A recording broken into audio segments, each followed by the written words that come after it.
What's up, folks? This is Trey with the Convo. I'm here again with another side conversation. Most of the time, I try to bring y'all some interesting information on interesting people that bring a dynamic point of view to our life and our culture. So, a lot of the times, we look at practical ways to become successful. So, my guest today is, I would say, the definition of how you transition into a place of power, no matter if you have insurmountable circumstances. She has transformed not only her life, but her business and entrepreneurship, and what that means in the body culture for us in so many different ways. I mean, you may know her from her Facebook rants, you may know her from companies that she's built, and her latest venture is real estate. And not only is she building an empire for real estate in Texas and Louisiana, she's also building the people that make those deals. She's helping young black entrepreneurs become what they want to be and on their own terms. So, without further ado, my guest for tonight is Armeisha Guache, the one and only AG. How you doing today? I am fine, Trey. How are you? Man, I'm doing amazing. Me I'm having too. a great day. It's always a special thing when I talk to you because I always learn something. I always feel energized because you just got that energy. Mm-hmm. And of course, I'm always like super duper proud to say that I know you on a personal level. So I feel amazing today. How about you? I do. I'm honored. I've been excited to have this conversation with you, and I only wanted to have it with you because I just feel like Bro. the last few years of my life just been so crazy, and it's like a lot of people are just they want to know so much about me or Hmm. so much, and it's just like some things I just don't say, I just don't address, I just let it just fly, and I just wanted to have this conversation with the Convo Club. So here it is on the Bro. Convo Club. So like the scheme behind side conversations is normally like you at a party or you at an event, Mm-hmm. and you might have a group of friends that's having a conversation, but then someone might say something interesting, and it turns into a whole side conversation between you and that person. Mm-hmm. So yeah, we want to address the surface level stuff, but we also want to go a little deeper and get into the behind the scenes of who is AG.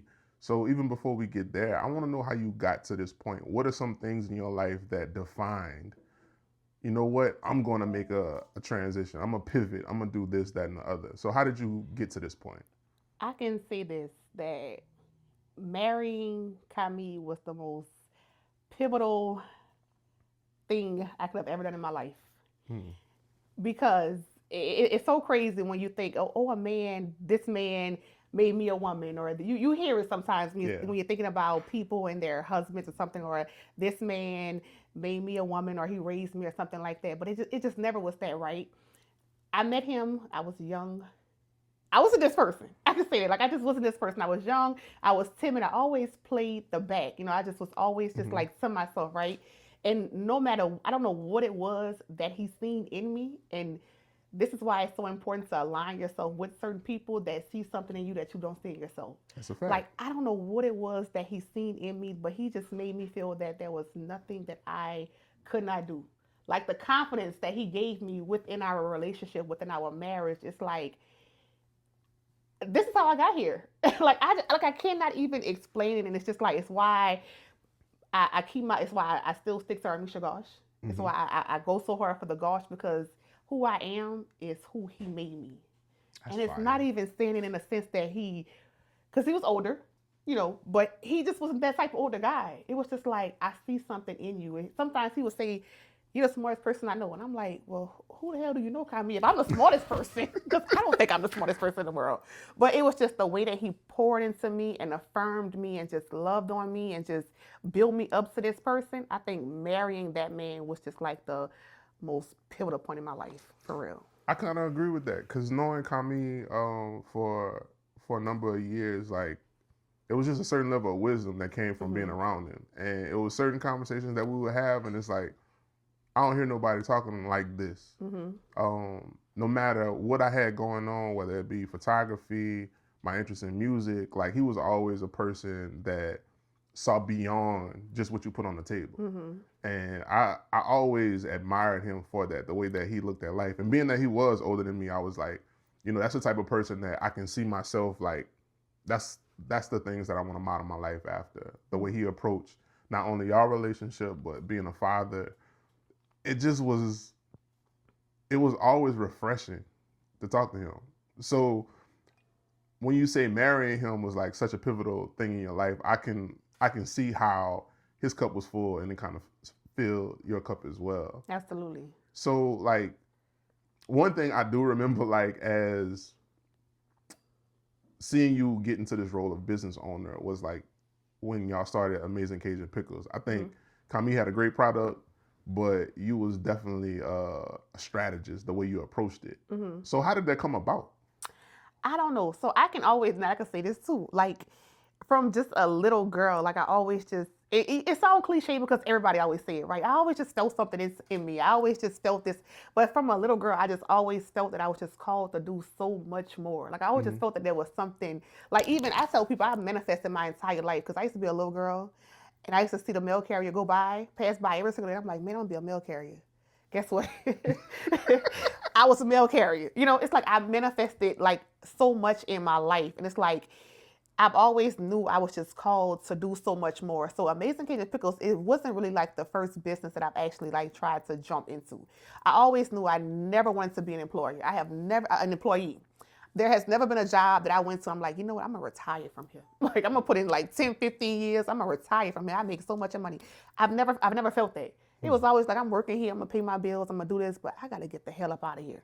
You know. So it was one day I was walking. I was doing the mail route and I also was looking beat down. Like I don't know what it was. So Kami was like, he was doing the pickles on a small scale, and he was like, baby, you look beat up. I gotta make these pickles work because I can't be seeing you walking around carrying this mail, whatever like that. And it's just like, okay, Kami, we'll see. Just go sell your pickles. We'll figure it out, right? Just go ahead and sell your pickles. Okay. So then COVID happened. And then the post office was giving you time off to be with your kids with COVID because they wasn't in school. So Kami is in the house and he doing the pickles and he trapping the pickles out the car. Like it was just a crazy buzz he created. So then everybody was like, y'all need to start shipping them. Y'all need to start shipping them. And I'm like, okay, cool. And I'm in the house and I'm bored. And I went to Shopify. And I don't know why I went to Shopify, but I went to Shopify and I created this little website. It was the ugliest website ever. And I know you know it because you ordered pickles off of it. It was like green and it was like so ugly. And then when I posted it, it got so many orders in one night. And I was like, damn, Kami, this might be it. We can make this work. And I've always, the way I monitor, the way I deal with social media, I always follow people that inspire me or make me think more or make me see more. So I don't really follow like small town gossip and all that. I like to follow people that are around the way girls or city girls or girls from the hood that have just made it. So I've always followed those women and I see their stories. And when that took off, I'm looking like, shit, I'm thinking I could be the next around the way girl that can make something for herself. So that's really what happened. And it was so much a trial and error and doing different things like that. But it was just the buzz that was created around it, and then me making that website, just playing, and then people actually ordering it from it. And then I'm gonna feel like, oh shit, I'm a business owner. I got UPS come and pick up all this. I'm in here packaging these orders. I'm feeling like one of the Instagram girl bosses. It made me feel so good. Okay. So that's kind of like what happened with that business. Like just that one day, that one night I did it. I'm like, oh shit, I'm just like the girls I see on the internet. And so what's so crazy about that was you posted all of those steps in that. Watching that business grow was like almost like rooting for your favorite team because it wasn't just like I got all my stuff together, everything is perfect. You showing the trial and error. You showing we going from these little bags to these containers. We seeing like the boxes stack up to the door. Like we throwing it all in the truck and we shipping them out today. Like so. Us on social media saw it as like, damn, this is like the 96 Bulls. Like, this is something beautiful coming together. So talk about that a little bit. Like, how did the social media part play a role in building that business? Because y'all didn't just start shipping. Y'all ended up getting to a point where y'all in stores. Y'all in a lot of stores. And you know what I think that helped that business? Because when people glamorize entrepreneurship so much, so they make it look like it's easy. And they make it look like all you gotta do is just do this and you just gonna make a bunch of money, or just do this and it's gonna take off. But they never show the behind the scenes. They never show the losses that you take. They never still show, oh, I can make 1,000 bags of pickles, and guess what? All 1,000 bags of these pickles then went spoiled. So I didn't lost money. I've never been afraid to show my losses and as well as my wins. And I think that right there, like, the storytelling part of it, it just brought so many people into it. Like, I want to be a part of this story. Like, I want to be a part of this vision. Like, I want to be a part of this success. I think that right there, just me being so transparent and open about business, it kind of like what grew that business, because so many people just want to be a part of it. Absolutely. So when y'all transition out of the house to the business or to the building, y'all went brick and mortar, and that was like another step for you. So I'm trying to build a picture of Armeisha wasn't just Armeisha. She's been building these bricks to become AG. And for us on the outside watching this in real time, I'm like, this is huge to see somebody go from something that started in a kitchen to doing something that was even larger. So for the entrepreneurs out there who may be attacking their goals today, how do you make that next step? Or what in you says, you know what, we've outgrown what we're doing right now. I'm willing to make the gamble on taking that next step. You know what I love about myself is I'm not afraid to fail. And I tell this to people all the time. I think I just had this conversation. I went into the mall and I was talking to one of the black owners in the mall, and I was like, she was like, I'm so scared. I don't want to fail. And I'm like, that's what's holding you back. Because the fear of not wanting to fail keeps so many people stagnant, because they don't jump, they don't take that leap. Oh, yeah. They be looking like, okay, well, I'm just not gonna do it because I'm not about to fail nobody. I'm not afraid to fail, and that's no matter what it is. No, if it's pickles, if it's real estate, no matter what it is. And I think that is what kind of helped in that business, because it's like, look, if we're gonna do this, I ain't about to play no small. We're not going to do it like this. So if we're going to do it, we're going to go all in, and we're going to do it just like this. And it was just making that leap of faith is what pushed it like, pew. Because when you're in a house and you're on a smaller scale, your visibility is just like, you're working a little bit harder, right? But then and I can say this about Homer. I don't care if it's a white person, if it's a black person, if it's a Arab, Asian, whatever. They love to see other small businesses thrive in this area. Correct. So it's like when you open up that brick and mortar and you have that little celebration and you do all of these types of things and it starts taking off, they are going to come to you. They're coming to you. I've had people walk into their business and they're like, oh, I'm just coming to buy one bag of pickles, leave the rest for a tip. Put in the kids' college fund. Wow. Like, that's what people used to do. They had no interest in the pickles. Some of them didn't even eat pickles. It was just, I want to be a part of what you're trying to do. So for me, it's like, I'm not scared to fail. So I'm going to go all in. If we're going to do it, we come out the house. Because first of all, you got my house smell like pickles, my hair smell like pickles, my clothes smell like pickles, everything smell like pickles. That's why when people are like, you going to bring the pickles back to I just don't want to. The smell of it, it's just, but it's like, if we're going to do it, then let's just do it on a bigger scale and see where it goes. Because I can always go back to the post office. And me as a hustler, you can always go back to doing what you want to do, but let's just see where it goes. Oh, yeah. So that's what it was. I'm not afraid to fail at all. I definitely identify with that, because I kind of feel like there's no embarrassment in learning. So like, even as a business owner myself, it's like, I would take these public L's, because at the end of the day, I know I'm setting an example, not only for myself, but also for my kids. Like, I want them to see, like, you don't have to work a 9 to 5, or you don't have to do things that people validate and say that's what's important. So I kind of like the fact that I saw your story, and we collectively in the community got to see it firsthand. Like, oh, this is what it looks like when you start winning. And it's like y'all never look back. So now the next step is, okay, we got to the building, we shipping all over the country. But then I started seeing you other places. I see you in crazy videos on Master P. I see you in Canadas. You started turning up the hustle, even when the business was like, you doing great business, but you still was going head first. So it's like, is that a part of that DNA that you have to be an entrepreneur? It's like, oh, this is an opportunity, I'm gonna take it. I can say this, I'm just hungry. Like I am, like I'm just hungry to succeed. Like I just want to succeed, right? But I can also say that sometimes we grow too fast. and we move too fast. Because we can talk about Amazing Cajun Pickles all day while we're here. The good about Amazing Cajun Pickles, right? But we can also talk about the bad about it as well. And I think that if you're in Canadas, we're in Rouse's, you're with Master P, you're at this vendor pop-up shop, you're here. A lot of times we grow and we move too fast. Expound on that. And we don't even realize that we're growing and we're moving too fast, right? Because it's one thing for you to be in your house, or for you to be, I have this business and this week I just need to make about 500 bags of pickles. Oh, that's light, right? And that's even when you're in a building. That's like, okay, I gotta go to Canada's and my little convenience stores, do my little online orders, right? Then you have this person, you have this corporation, you have Rouse's that comes to you with 75 stores, right? Wow. You got 75 stores. This man is telling you, I want your pickles in all of my stores, right?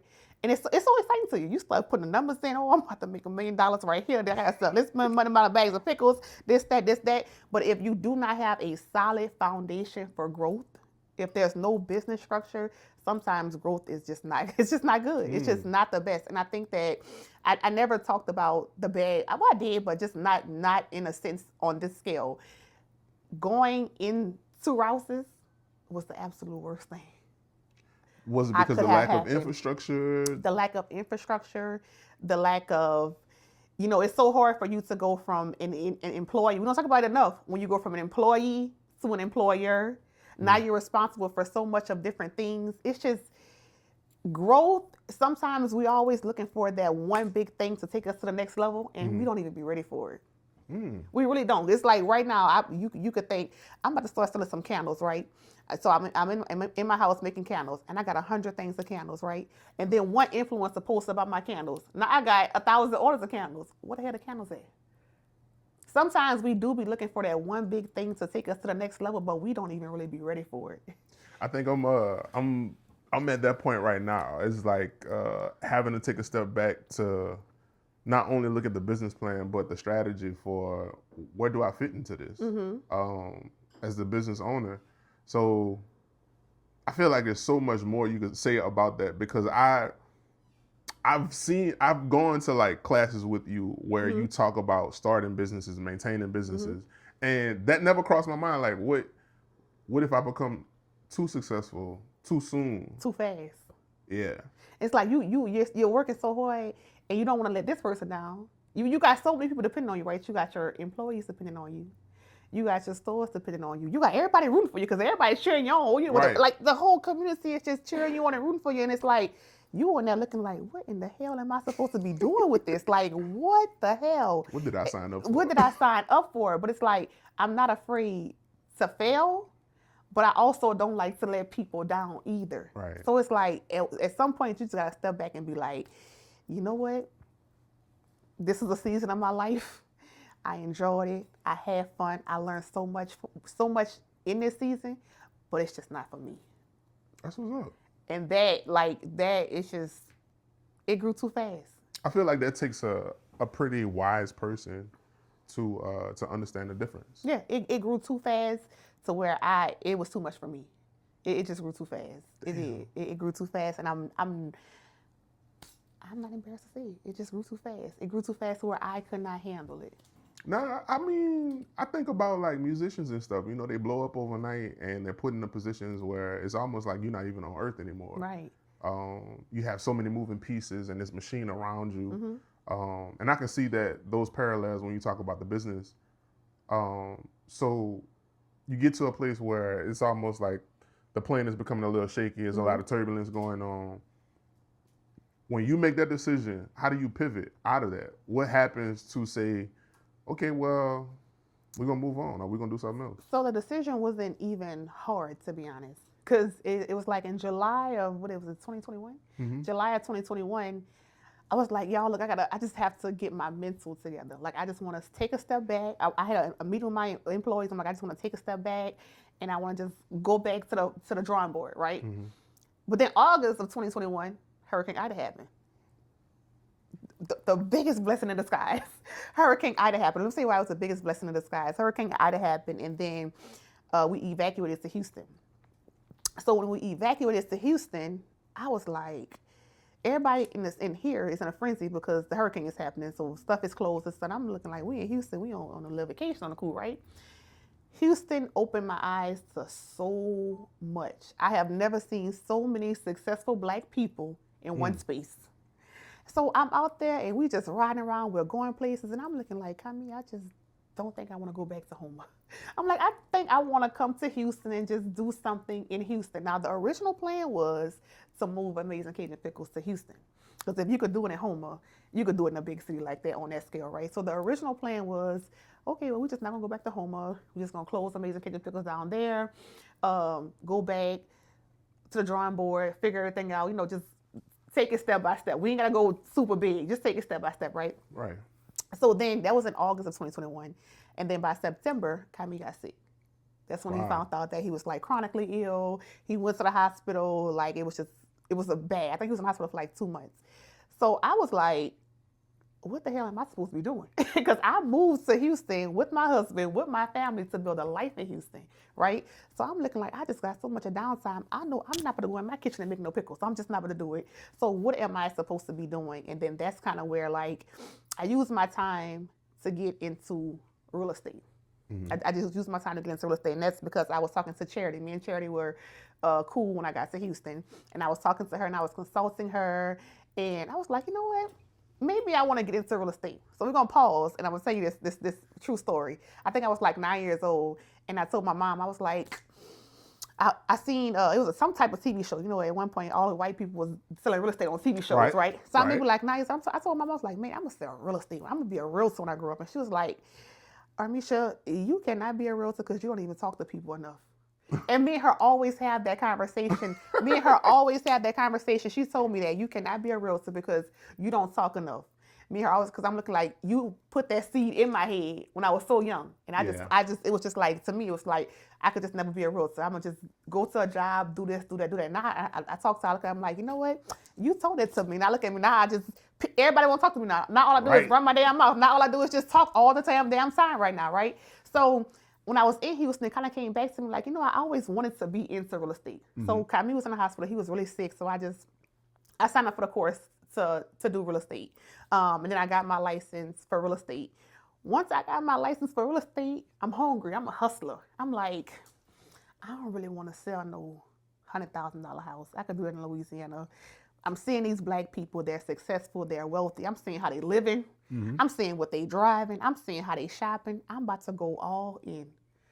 When I see that, it was just no more pickles. It was like a Mexican Cajun pickle soup. It was just like, I just want to be a realtor. I just want to be in real estate. Like, I just want to give it my all. And it was just something that I didn't have to make a product with. I don't have any overhead. I don't have to make a product. It's not physically demanding. It was just like, this is what I really want to do once I actually got into it. So it was just like Amazing Cajun Pickles was just put on the back burner after that.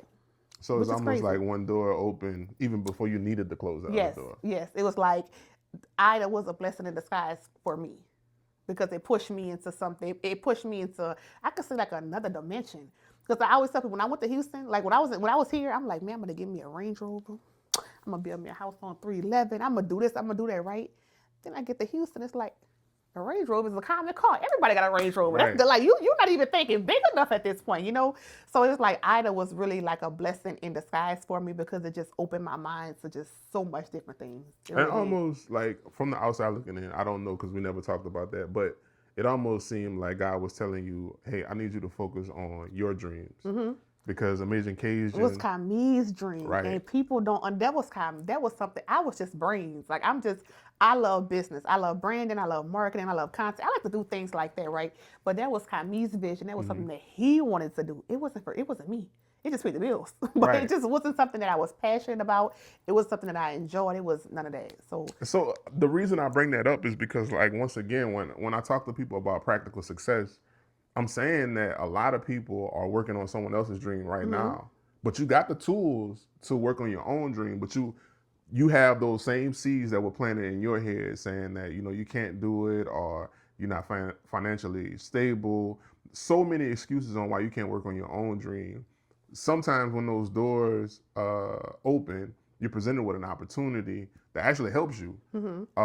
Even when it does look like on the outside, oh, that's an L, like to have such a large business and to say I'm gonna close the doors. But internally, that was for your path. Correct. That was for your dream. So like, what's the next step in that? Like once you see the door open and you moving, grooving, vibing, sliding, you doing your thing in Houston, and you turn into like, I can't even say an overnight success. It's almost like we watched that same story unfold with the real estate. You know what, to me, I actually believe is how you do one thing is how you should do everything. Okay. No matter what business I do. Say that again. Slow down. Slow down. But it's the truth that how you do one thing is how you should do everything. Like AG is a brand in itself. Because if I no matter what business I open, I'm going to do the exact same thing. I'm going to build brand awareness. I'm going to be like heavy into my marketing, my content. How you do one thing is how you should do everything in a sense. So I think that's what helps. So people would look at me, they'll think, oh, she's an overnight success, or she's this or that. No, it's just like I've built a brand for myself, and I've built a name for myself to where whatever I do, I'm gonna do it the exact same way every single time, and it's just going to work out for me that way. I don't know, because I'm gonna just do it all the same. It's no secret, it's no sauce, it's no anything. Because in the same thing that I do. When I mentor people, I tell them the exact same thing, but it's just no secret, no sauce. It's just I just do it all the same. That's where I wanted to go next, because at every single step, every single new level that you went to, you were always trying to bring other people with you. Like, hey, I'm gonna do this class or this business class. I'm gonna do this mentorship. Why has that been such like a tenet in how you approach business? Like, it's not just for you. It's almost like if you're willing to try to get to success, then hey, I'm willing to pour into you. You know, growing up, I never had people that I wanted to be like. It was always people that I didn't want to be like. Facts. Like we never had people that we seen as inspiration, or never had people that we seen that we could look up to, or never had people that actually pursue what we pursuing these days, entrepreneurship, right? So to me, and it's like I don't really, no shade, but I don't really mentor like middle-aged people, right? I don't. For me, it's more like early 20s, late teens, or something like that, right? Because it's like sometimes all those girls need is just somebody to believe in them. Yeah, they're still valuable. Somebody to push them. Somebody that could come to and be like, you know what? I see you doing it. I think I could do it too. And it fuels me so much because I didn't have that. Yeah. Like I had to pay for courses, or I had to pay for mentorships, or I had to pay for webinars. Like I've invested so much into myself and my business and my personal development to where it's like I feel like it's my duty to go back and to help these young girls get their business together, or show them what's possible or how they succeed. I just feel like, I don't know, I just feel like it's my calling. And I always say there is nothing that I'm passionate about. I just like to make money. But I do feel like it is my duty to just go back and help these young girls get to where they want to be at. I feel like that. And I feel like that's what keeps me blessed. I feel like that's part of my brand. It keeps me blessed because whatever is poured into me, I don't mind pouring into somebody else. And I feel like that's just a part of my brand, who I am. So speaking of that, like I wanna take a second to just talk about your brand, which is AG. So what, like all of these bricks I've been talking about, from Amazing Cajun to you getting into real estate, the mentoring, like what makes up the entire brand of AG? Like how did you even come up with that first? Because I feel like that's so fly just to be like, I'm going by my initials, nigga. Like, can't nobody see me in this. Which is crazy. And I think because, again, it was my first business. So my very first business was AG Credit Solutions, I think in like 2016, 2017. I found out how to do credit. So I was working on my credit. And then I posted it because, again, I document my entire journey. So I keep trying to tell people that this is not overnight. Like, I've always documented everything about me. Now, some things I keep to me, but I'm very transparent. So it's like when it came down to what the name of the business I wanted to name it, it was AG Credit Solutions. So Armeisha Guache Credit Solutions. And again, who I am, Kami has helped me so much to become this person that to me it's an honor to be able to carry his last name. So that's why AG came. So the AG Credit Solutions, everybody started calling me AG. They're like, oh, you ever go sit with AG? I think that was my tagline, sit with AG or something like that for credit repair. So that's kind of how AG kind of came about, and it just stuck with me throughout all of these years with that. That's just how it came about. Man, that's what's up. It's just like AG, I don't know. And it seems simple, but to me, I'm all about like the aesthetics of things, and I just feel like that's on the same level as like Beyonce or Janet. Like I know who this person is. I don't even have to know the full name. You know what I'm saying? So For me, I always thought it was just some fly shit. And me personally, even when it comes to, and I talk to people about branding, like if it's a realtor that wants to come up under me or work under me or something like that, I always tell them to brand yourself. Don't brand yourself as a person that's under me. Don't brand yourself under your broker. Brand yourself. Therefore, the people are going to follow you. They're not going to follow. If you're Trevion with Keller Williams, okay, I'm Trevion, the realtor. I'm not Trevion with Keller Williams because next year Trevion might be with EXP. I always tell people you are the brand. Brand yourself. I don't care what your business is. I don't care what you're doing. You should be the brand. Therefore, whatever you decide to do, and if you decide to pivot, the brand still stays the same. That's game. If y'all don't know, that's a lot of valuable information. I feel like my mama named me Trevion for a reason, so I always tend to go with that. Like, I don't care if I know you on a personal level. Like, I love the fact that my mother's memory lives on through my name. So I like the fact that you said that it's an honor to carry Kami's name. So it's like, before we even get into like the next steps of your career, like you also have like a lot of stuff going on personally. You got 2 kids, you have a husband, you just found out who's sick, you're in a new city, you just shuttered one business, you have a new dream on the horizon. I want to talk about the resiliency to kind of navigate all of those things at the same time. Like, what are you thinking like internally as you are facing all of these things at the same time? I can say this, that Kami was just a person that it was just like, he was not going to let me fail. And I'm gonna tell his story, right? So even in real estate, when I got my real estate license, now Kami is in like stage 4 kidney failure, like dialysis like 3 times a day or something like that. He can even drive, so I'm getting him to dialysis. I'm getting my kids to school, getting him to dialysis, going through real estate, whatever, blah blah blah. It was just a lot. So I had this one person. I mean, when I got into real estate, it just was like, because I'm a content person. I know I study it. So it was just like my phone was ringing off the hook. And so this one guy called me. It's so funny, y'all. It's funny, but I was pissed the fuck off. Look, and y'all excuse me, I'm AG. Y'all know AG got a bad mouth sometimes. But listen, this guy called me and he was like, he wanted to buy this house, $1.8 million cash, Tree. Boy, I am so excited. Like, I'm so happy. Like, what? This is what I've been dreaming. This is what I'm here for. This is what I want to do. So the guy called me and I rolled out and I found him in the house and he talked to the builder, all kind of crazy stuff. Won the contract, everything. It was time to pay. The man was gone. Now, mind you, I done got somebody that called me with a $1.8 million house, right? So I'm telling everybody about it. I'm like, yeah, I didn't want the contract, 1.8. I'm so excited. I think I made a post on Facebook and everything. The man was like, phew, gone, disappeared in the wind, right? I was in the bed for a whole week. Trey, I was in the bed for a whole week because I'm not afraid to fail, but I hate embarrassment. Oh my God, I cannot stand embarrassment, right? So Kami, he came to me one day, he was like, so you just gonna let this one little deal kill it? He was like, you lost that one, go back and get another one. And a lot of, like, when it comes to who I am, that little conversation I had with Kami that day I was in the bed, it sticks with me so much. Like, even now, if I just get into a rut or if I'm just feeling like really heavy or something like that, I can still hear him in the back of my head, like, you lost that one, go get another one.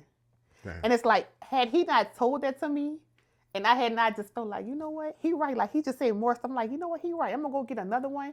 I probably would have gave up on real estate at that point because I'm trying my hardest. And this is like the very first thing that happened to me. And this man didn't play in my face like this. Oh, this is what y'all do over here? I don't want to do this right here, right? But I probably would have given up on real estate at that point, right? And I swear to God, the following year, on that exact same day, I went under contract on a house for $2.8 million. That was the highest house I ever sold to somebody. It was the exact same day in the exact same community, Tree. Dang. What? And it was like a full circle moment to me. All I could hear is Kami in the back of my head saying, you lost that one, go get another one. Man. And it's like, even with him being sick and, you know, going through all of that he went through. And like the first year, I didn't even do anything in real estate for real. Like my story is so crazy. Like the first year, I didn't really even do anything into real estate. My very first deal that closed that I got paid for, it was 2 days before Kami died. I couldn't even attend the closing because he was in hospice. Like everything when it comes to real estate is like a full circle moment, but I just know that this is what I'm supposed to be doing because it was like everything that was meant for me to I just had so many things that happened to where I could have just walked away from it, or I was like, I'm just not gonna do this, or I'm just whatever. And then when I think about how so much played out, it's like I'm doing exactly what I'm supposed to be doing. Like this is where I'm supposed to be. Man, I'm telling you that I gotta have some crazy stories in real estate, y'all. Like, but it's like when it's like Camille was sick, I'm stressed the hell out. But then I just got so much good stuff happening for me too at the same time. Like I just can't explain it. it's almost like it's ordained. Like this is supposed to happen this way. That's crazy. Like just to have that much in sync going on at the same time. That's why I wanted to have this conversation on the Convo Club. We appreciate you. That's why I wanted to have this conversation because a lot of things, again, I don't mind sharing my wins. I don't mind sharing my losses, but it's just some things people just would not. You be like, girl, you went through all of that? Hell yeah, I went through all of that. Yeah. And I'm still here going through all of that. Man. Look, still going through all of that. But I'm still here. Standing. But that's what's up, though. I kind of feel like it's all about balance. Like a part of your brand has always been like sharing the good, the bad as you move and grow. So it's like, how do you stay balanced? Like with all of that transpiring at the same time, like what things are keeping you grounded as you ascend into this new dream? And I truly, Travion, I cannot even answer that. That's the truth. That really is the truth. Because I feel like you're never going to have it all figured out, and you're never going to balance it all. And one of the questions that I wanted you to ask me is, what is your biggest fear, right? That's just in life in general, right? We getting there. And I'm getting to it here. We just might as well just go on, because I feel like it's tied into it, right? So it's like, what keeps you grounded, and how do you keep going, or whatever. And it's like, I don't even know. I cannot even answer that, because sometimes I feel like I'm crushing it in this area. Like I'm just such this bomb ass businesswoman, right? But then it's like my kid, only one of them. My kid is like, hey mom, I'm here, give me some attention. Like, hey mom, I'm here, I need you too, right? So it's like when it comes down to what is my biggest fear in life, it's just like, I don't want to be a public success and a private failure. And when I say that, it's me, like, I don't want to be everything to everybody, where it's like, oh, call AG, she knows she gonna figure it out. Call AG, she can go, she can tell you this. But it's like, my kids is like, hey, Armeisha, the mom, we need you too. So it's like, at some point, it's like I always have to step back and be like, where am I supposed to be? Like, what am I supposed to be pouring more into? Like, that's why it's times where I go blank, like I hide. Like, you just say, why you on the profile picture? Because I'm in a season right now where I just want to be like, I'm off the reader for a little while. Like, because I feel like something else is calling me to pour into it. I don't even know at this point what is keeping me grounded. I just think grandma's prayers is keeping me grounded. I'm telling you, like, I just don't know what is keeping me grounded. I know that I show up, and I know that I keep going, and I know that I give it everything, but I just don't know what is. I don't even know if I'm grounded right now at this point, Jeremy. I don't even know if I'm grounded, because I don't. So, but it almost sounds like you are keeping that success in almost like a vacuum where you're controlling it. Like from that previous lesson about growing too quickly or being too successful too quickly, it's almost like you're making sure that you're checking certain boxes as you grow. That's like recently, right? So in September, I decided to come back home temporarily, right? It has always been a temporary decision to come back home, right? Because it's like when I moved to Houston in 2021, then Camille passed away in 2022. It's like I was just like in survival mode, like hustle, bustle. I gotta do this, I gotta do that, and I'm doing it with a broken heart. I'm doing it while grieving a life that I just thought was it. I'm grieving my husband, and it's like my kids. It's like I'm just trying so hard to keep their head straight, to keep them focused, for them not to be so consumed about what just happened. I'm in survival mode, and then I looked up Trey. I'm like, damn, 3 years have passed by. I'm lonely. I feel empty, and it's like I need community. I need my family. I need to go back home because I didn't have that there. I just was in straight hustle, bustle mode. So it's like now I made a decision. That's why you're like, what keeps you grounded? I had to come back home. I had to come back to my community. I had to come back and just be like kind of off the radar a little bit to kind of reset, regroup, recharge, to where it's like, if I don't want to show up as AG right now in this season of my life, I don't have to. If I don't want to go out there and sell $1 million houses right now where I'm at, I don't have to. If I don't, like right now where I'm at, I just don't have to. And you're entitled to Like, that. I'm in a season where I just don't have to. And I think that is what keeps me grounded, where I know that I don't have to. And at any given moment, I could just turn it right back on and I'm in full throttle mode. But right now, it's just like I'm in a season where I just don't want to be AG. I don't even know if that makes sense. No, But I I just respect don't. that. Because it's always, you never have it all figured out. You never can keep it all. Some people be like, how do you have it all? Like, how do you keep it all together? Or how do you maintain all of it? You really don't. Somewhere you're going to be lacking. That's even if you have a husband or somewhere you're going to be lacking. It comes to the decision, you're like, I got to pull back because something is calling me. Something else is calling me. I know right now I got to pour me into this before I lose this. Yeah. I like that. I like the fact that you're honest enough to say that to yourself, let alone us. Yeah. So, I mean, I think kudos. people, I think what makes me so, I don't know, it just gets to me that I don't think people understand that I go through things too. Like, aside of this alter ego AG, I'm just human. Like, I'm a woman, I'm a mom, I'm just human. And I think, like, the way that I show up is just like, I'm so resilient and I'm so strong and I'm just going to keep on going. Man, look, y'all don't understand how many nights I cried myself to sleep or how many prayers I have to pray just to get here. And I think that's the biggest thing with people. It's like they don't believe that I'm human. It's like I'm a robot. Like I'm just not a real person. Like there's days where I don't want to answer my phone. Hey, I'm a human. I might be going through something with my kids. I might be going through something with myself. I don't want to be AG. And then people sometimes take that the complete opposite way. Yeah. Because I don't show up in that sense. I don't show up, weak or vulnerable or, something like that. I just show up as, hey, we got to be resilient. We got to keep on going because, It's almost like a double-edged sword because I have a lot of friends and family who are the strong friend, the successful friend, the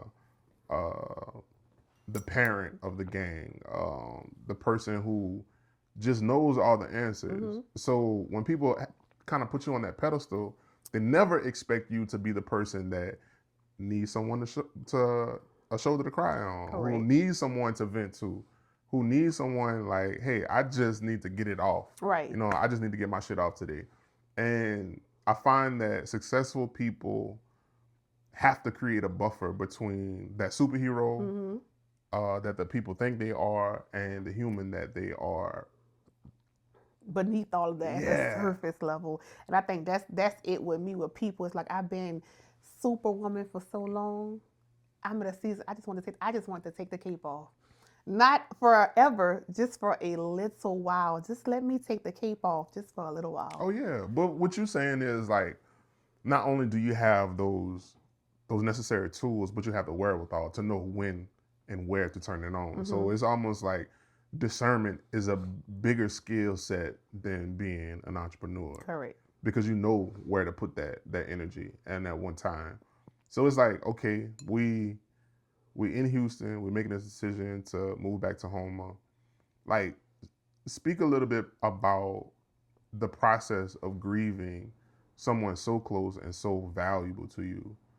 Like, even without the business stuff going on, just you as the person. Because once again, to those people who are trying to find inspiration as an entrepreneur or a business owner or even just a parent, you know what I'm saying? Like, grieving has such an effect on us on a spiritual level. And it shows up in so many different ways. And Right. I always tell people that I've never been afforded the opportunity to grieve.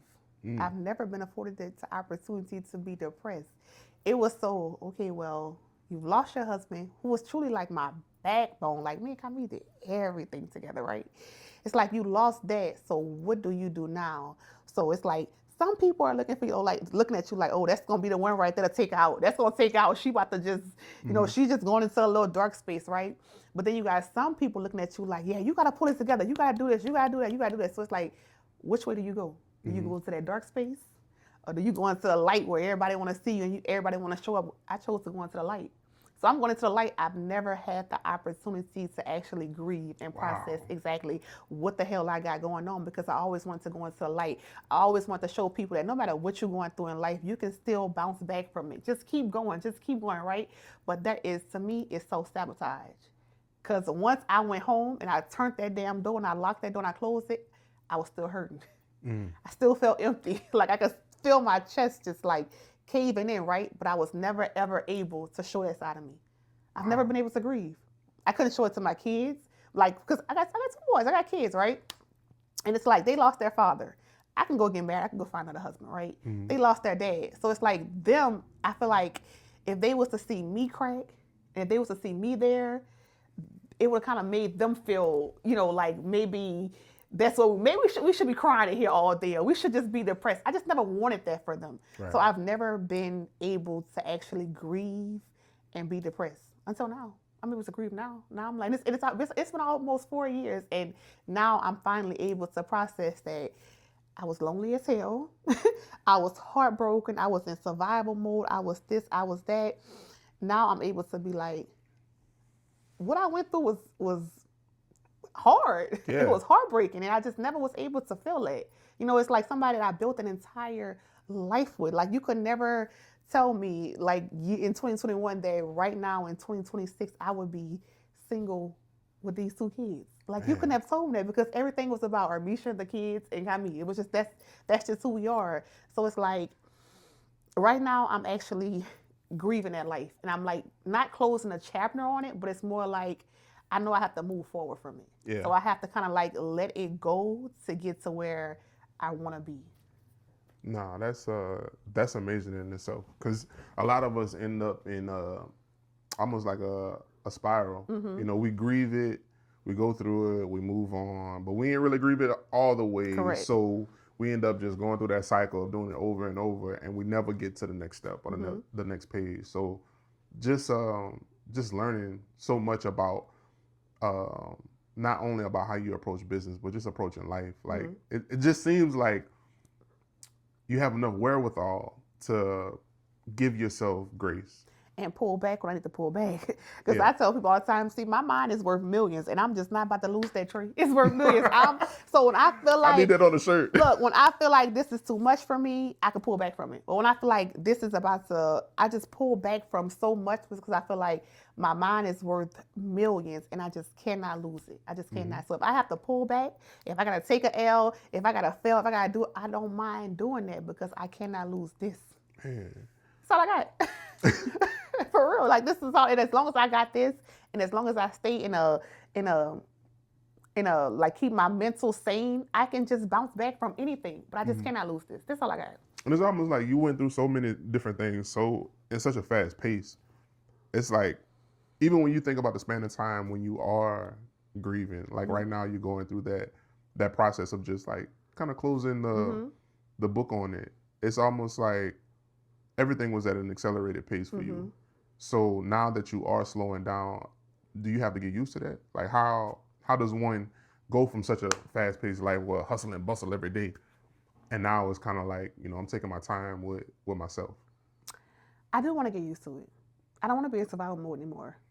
I do want to get used to just moving at a very soft pace, like just taking baby steps. I no longer want to be in survival mode, because when we're in survival mode, we cannot feel because we're so busy. I just really want to be at this little soft pace. I can do amazing things at a slow pace. Okay. I can, because the turtles still want to race. Yeah. Like again, like you can inspire people, you can motivate people, you can do this, but you can also show people that it's okay to be human. It's okay to take a step back sometimes. It's okay to as long as I get where I want to get, that's all that matters. As long as I can get to where I want to be, that's all that matters. I don't want to go too quickly. I don't want to go too fast. I just want to get to where I want to No, get. I'm gonna just stop you and just let you know, like, I'm so proud of you, because you're not speaking like a 30-something-year-old person. You're speaking like the experiences of a lived person. Yes. And that don't have an age on it. So it's like, a lot of times I do refer to you as like the little big cousin that everybody needs, because you speak in a way where, yeah, it's all business, it's all money, but it also comes with this level of wisdom that you can apply to every part of your life. I think people, I've been through so much in my life, and I think people sometimes they see your story, Or like they say, y'all see my glory, but y'all don't know my story. Like I've been through so much in Hallelujah. my life, Hallelujah. so where this is just nothing but experience. Like yeah, like I had to grow up so early. Like I've just been through so much in my life, to where the wisdom that I have, I probably started when I was about 8, 9 years. Like it's just like I just had to grow up so early. You know what amazes me, Trey? I look at my kids, right? And I know you can relate because you're the oldest sibling. We come from the same area, right? I look at my kids. One of them is 9, and then one of them is 11. And I'm looking like, man, when I was 9 and 11, I was cooking beans. I'm hanging clothes on the clothesline. I knew how to iron for myself. I knew how to do. And I'm looking at y'all like, what do y'all know how to do, right? And it's like, a part of me is like, I'm so happy that my kids could just be kids. Hey, because look, I never was able to be a kid. listen, I just heard Ali Sadiq talk about that in one of his stand-up specials, and it damn near made me cry because he was saying how when he was 14, he was selling drugs. You know what I'm saying? His daddy had him selling pills at like 10 years old. So he was like, I'm looking at my son, Hassan, and Hassan is like 14, and he's afforded the opportunity to have a childhood. And I was like, not only did I have so much shit on my plate that I ain't even enjoy childhood, I had the viewpoint as an adult. Now, as an adult, I see that I had an adult viewpoint at such a young age. So it's like, I don't really be tripping on what them children got going on. Me neither. It's like my kids, I let my kids are 9 and 11, and guess what? I still wake up every morning to iron their clothes, and I help them get dressed for school. And I be looking like, I know I shouldn't be doing this, but at the same time, I wish somebody would have did it for me. Yeah. Because I used to go to school looking toe the fuck up. You know why? Because nobody got up to help me get ready for school. So it's like now, it's like I'm so happy if I can. Again, I don't want to be a public success and private. I'm so happy that I can just allow my kids to be kids and enjoy their childhood, because I've been through so much in my life. So where yes, I'm speaking from a 35-year-old woman, but it's just like I've just been through so much, and I got so much of wisdom. It's just like I had to grow up so early. One of my pet peeves is I still fix all my kids' dinner. I don't cook that much no more. But when I do cook, it's like I have to set the table and set their plate in front of them, because we never ate as a family. Because like you said, everybody's in survival mode. So grandma might eat at this time, mama might eat at this time, you might eat when you get off the bus. We never ate as a family. And in the places when we did eat as a family, it was almost like it was so chaotic or so much going on. It's like we never enjoyed one another in those settings. So it's like, that's one of my things, like, nah, nigga, you can't eat the pizza in your room. No, come downstairs. Yeah, and like I serve my kids. Yeah, and I don't know. Like, it may sound weird to other people, but for me, that meant a lot to have a meal with my parents. That's success to me. When people think about success, they always think about money and material things and cars and houses. The way I show up and I'm able to show up for my children, that's success for me. Yeah. That really is. Just like the way I'm able to, if they want to do this, we can go do this. Or I'm available for them when they need me for this or something like that. To me, that is success with my children. Man, even what you're talking about, Kami, it shows me that his legacy is going to last with so many different people. Not in the sense that, oh, we remember him or we remember the things that he did, but the way you show up, the way your children have certain experiences that only exist because of his legacy. Absolutely. I think if I wouldn't have met that man, I don't even know where I would be. Like I really do not. And it's like so many people, they look at it like, oh, you made me a better man. We made each other better. When he met me, I didn't have anything. When I met him, he didn't have anything. But we just took what we had and we made something. Yeah. Like if I wouldn't have met that man like that, I probably would have probably got about 6 baby daddies, 7 children. But it was just like I'm telling you, like the most pivotal point in my life was meeting Kami. Wow. Yeah. And I'm telling you, look, I made a post on Facebook. Jay's barbershop is the old me and Mrs. Jones. Remember the me and Mrs. Jones? Oh, yeah. So I took my boys to get a haircut there. It was last minute, just to get a last minute haircut. So I'm sitting outside, I'm looking like, damn, I met Kami in this club. Like, I'm telling Kyle the story, like how I met his daddy. Like, he took me, my mom to the pit stop, had breakfast and all that. And Kyle was like, So that's all it took was just this random stranger to buy you breakfast. And I'm looking like, kind of, don't say it like that, but hey, if that breakfast that got you here, big dog, so just chill, But Be that was like thankful. the most pivotal point of my life was actually meeting that person. So everything that I am is because of Kami. Like, and that's just the truth. Wow, that's amazing. I gotta give him his flowers, like dead or alive. Like everything I am is because of him. Man, For real. I love the fact that he did leave that type of impression on you. He did. Um, He did. And it's like even when I'm dating now, I always tell people like I don't want you to be the next Kami because there was things about him that I didn't like, mm-hmm. So I don't want you to be the next him, but he just left some big damn shoes to fill. Like he really just left big shoes to fill. He did what he had to do. Yeah. That's amazing. And I really want to speak to you about that because I remember being on one of your lives and you were talking about dating and like a part of the brand is like, this superwoman. Mm-hmm.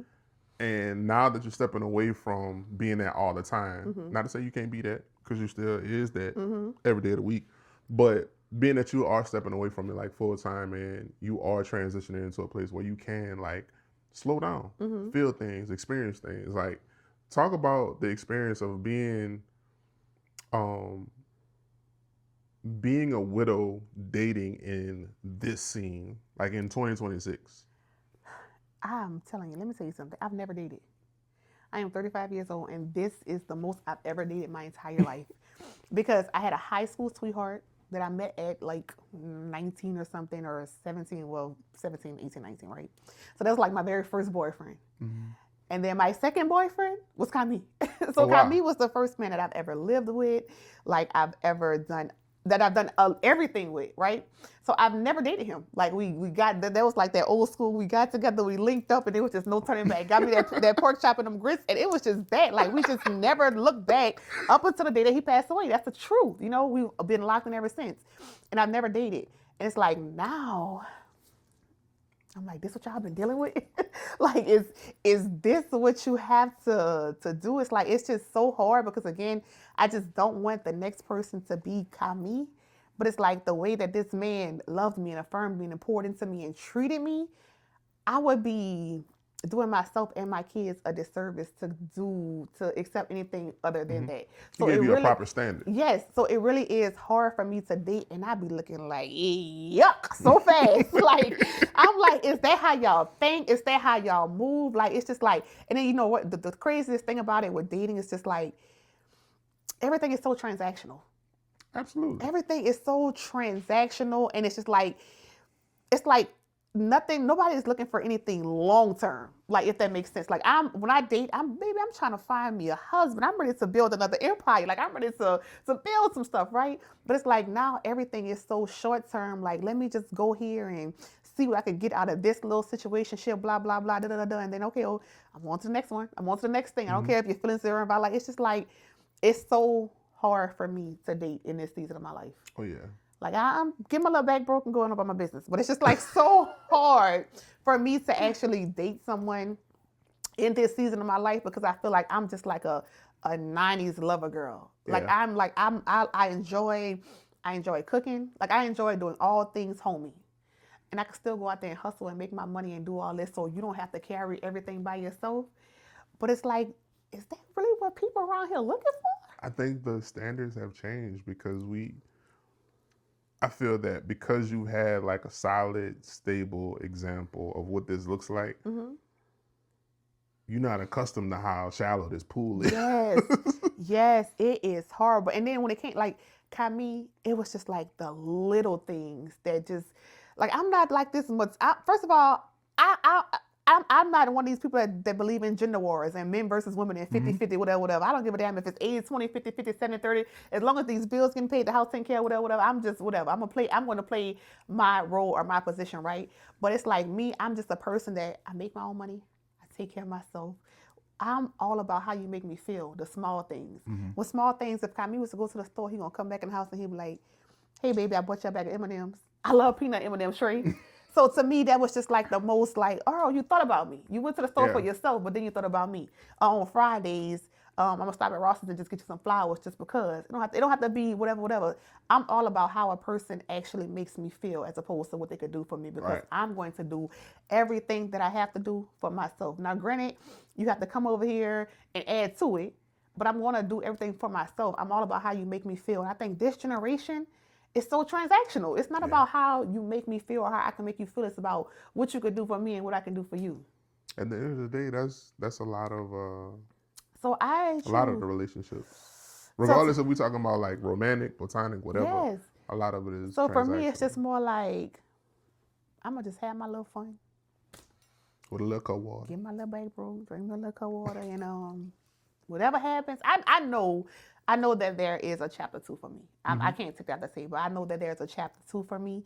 But right now, I can't say I don't see it. It's just so hard to date in this pool right now. Yeah, but I think a part of that as well is like you're still getting acclimated to the other side of your life where, you know, you're balancing family and business. That only complicates it. I'm gonna tell you. That only does. complicates it. So I mean, you're probably in that season for a reason. Especially being a single mom of 2 boys.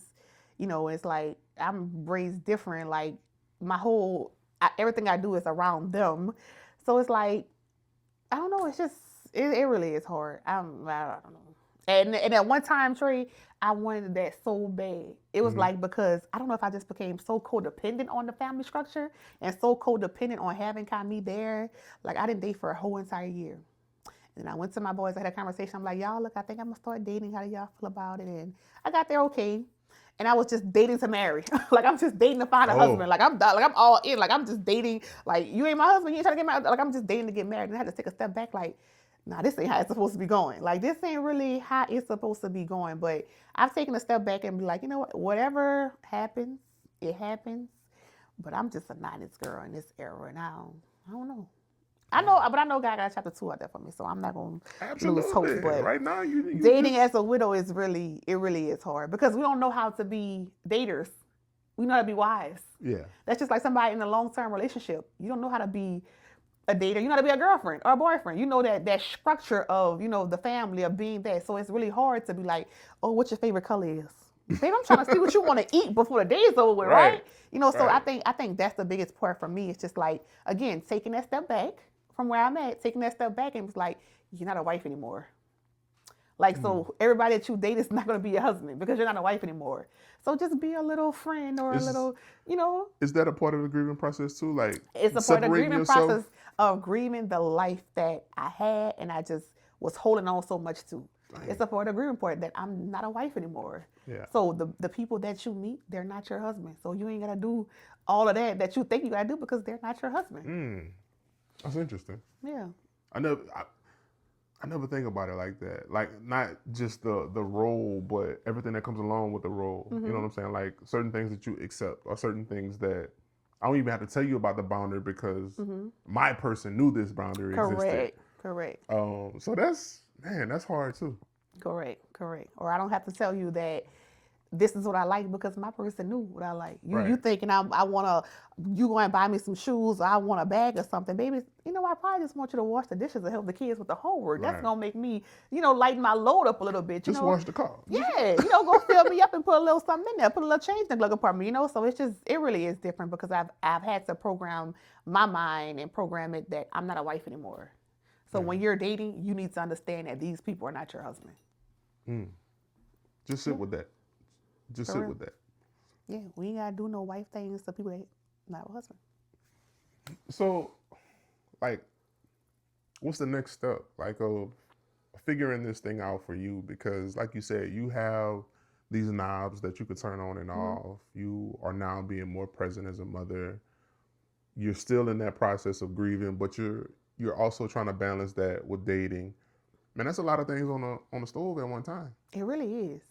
It really is. And that's why I go off the radar a lot because it really is. I do juggle a lot. It really is. And then the next thing for me is just I just want to I can say that I'm pouring into my kids because I feel like they need more of me, right? So I can't say that I'm pouring into my kids, but I'm also pouring more into myself because where I'm at now is like I'm not a wife anymore and I need to know that. So my whole identity cannot be tied to the family structure. Like it's like now I'm learning Okay. myself, my hobbies, the thing, because everything I did was more like a family. Mhm. You know, so it's more like, what is it that you truly enjoy doing? What is things that Armeisha likes to do? Like, what makes you happy? Like, what fulfills you? So it's like now I'm learning myself, like what makes me happy, doing things that I enjoy doing. So it's like now I'm learning myself because I got what got me. I was really young, like 23 years old, and then like I was like 32, I think, when he passed away. So it's like I went from a little girl to a grown woman, right? So I've never ever, my whole identity was tied to being a mom and a wife. I've never been able to just be Man. a woman, like just AG the woman, you know? So it's like I'm in a season now to where it's like I need to find my true identity. Yeah. And that's what made me actually have to pull back a little bit from everything because I need to find my true identity, like who I really am, the things that I enjoy. What do I want to do? What makes me happy? Like what makes AG AG? So that's where I am right now, just finding my true identity outside of everything else. So far, what have you found? What are the things that make AG AG? So far, what have I found is I wish I could just hide in my house for 24 hours of the day and never come out. And that's so crazy. Like I didn't even realize how much I enjoy being by myself. I didn't realize how much I enjoy alone time, how much I enjoy being stillness. Like I could drop my kids off at school tree and go in the house and do not come back out until it's time to get them. So listen, because we had similar upbringings, I can tell you I didn't know what solitude was outside of like being punished. I didn't know that solitude could be a thing to recharge you and re-energize you, be reflective.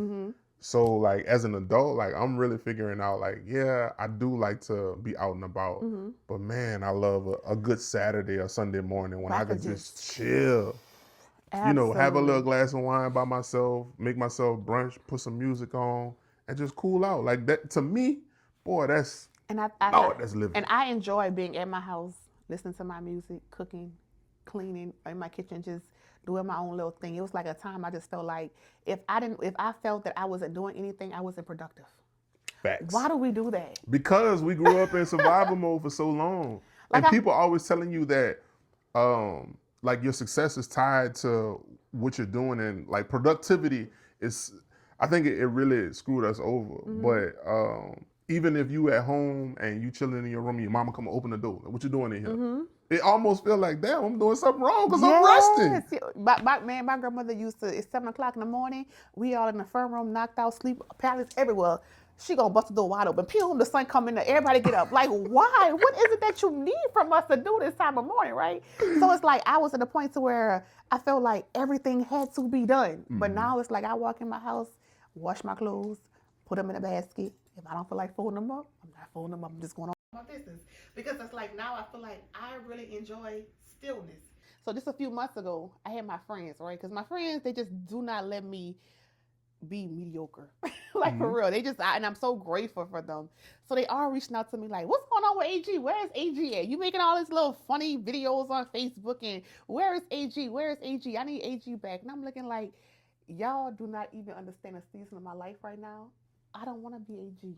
And I want y'all to understand that. Leave me alone. Let me be in this season of my life. But I appreciate them, you know, for being like, we need to see you. We want to see your content. We want to see this. We want to see that. I appreciate it, right? Yeah. But at the same time, just give me grace and let me just do my thing. Just give me grace. Man. Understand what season I'm in my life right now. Y'all gonna get AG back, but just give me a little bit of grace. We got to be one band, one sound. Yeah, just give me a little bit of grace. You know, that's what when I'm like the whole interview. It's more like I want to take the AG cape off, but I just want people to give me grace in this season of my life. For real. And I don't care what the relationship is. Just give me grace. I'm going to be there for y'all, but let me be here for me right now. Thanks. Yeah. Nah, that's definitely necessary. I want to thank you so much for sitting down and sharing some parts of AG that we didn't know about, especially in detail. I kind of feel like this is a blueprint for a lot of people who may have things on their plate, but they also have dreams. You know what I'm saying? So like in the beginning when I said like insurmountable circumstances, I think she's kind of like the definition of that. But she's definitely overcome. So I appreciate you so much for coming through. Thank you for having me. I was so excited to have this convo, y'all, on the Convo Club. Yes. Well, man, you know how we do on Side Conversations, man. We always trying to bring y'all closer as a community. So I'm hoping that we grow from this conversation. Leave a comment.